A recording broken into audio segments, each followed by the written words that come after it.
Okay, YouTubers, I promised I'd show you this front end loader in my four-wheeler and wiring once I got to it, and I just got to it. It's been a while, and I apologize, but as you can see, I've been using it even without rolling the cage, but now I have it where the cage, the bucket, is now rolling. I just have to put the wires away, but this is how I did it. If you can see down in here, the linear actuator, and I showed that in the previous video. It's temporarily wired up here and back, followed back on this Honda four-wheeler 420, and back to just sitting on the battery terminals. Now I've used this DC motor controller. This particular one I got off from Amazon. It was like 15-20 bucks. It's a SZMWKJ, just an off-brand cheap controller.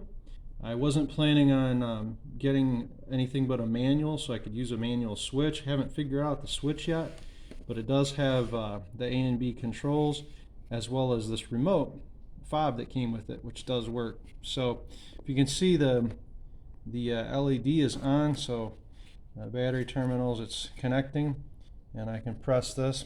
I'll show you using the remote now and roll the cage. Sorry for the quick thing there, but if I go ahead and press the button, it rolls one direction, and if you notice, it should actually lift the four-wheeler right on up. This is about a 1,200-pound linear actuator, and you can see the four-wheeler's definitely moving in a position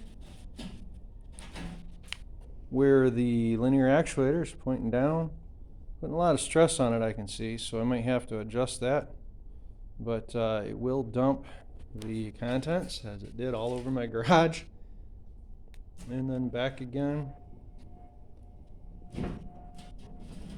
Only thing I have to do next is just run the wires in and back to the battery. A little bit easier there, but it's enough to hold, especially hold the weight what the four-wheeler can hold. I can stand on the end of it, and it does support me. So as you can see, get right there, and it does support 400 or 500 pounds. I'm not that, but I've had maybe 400 pounds, 300 pounds, 400 pounds in there, full of wood. I've moved a lot of wood with it, so that's it. And I did want to answer one of the questions, though, that one of the YouTubers had, and that's how I mounted the four-wheeler onto, or I should say the bucket onto the four-wheeler.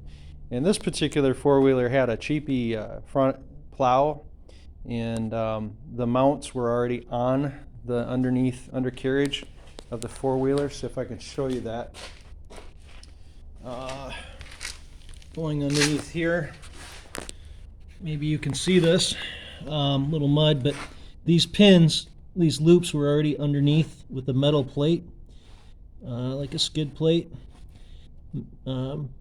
Already bolted to the frame, so I just used about a 2-inch by 5-inch, 1/4-inch plate stock on both sides down to a tube frame, and I reinforced that frame, capped it off, and welded it so that mud would stay out of it, as you can see there. And just a matter of hooking up the winch in the front. Something I'd like to have done differently, the new plows actually have a lift where it's up front and it gets up higher, so that would mean my bucket would be able to get up higher and potentially taller than the front of the four-wheeler. But this is the way I did it for now. Should I need to do it later, I'll make a new mount. There it is again. Hope you enjoyed this. If you did, please like and subscribe.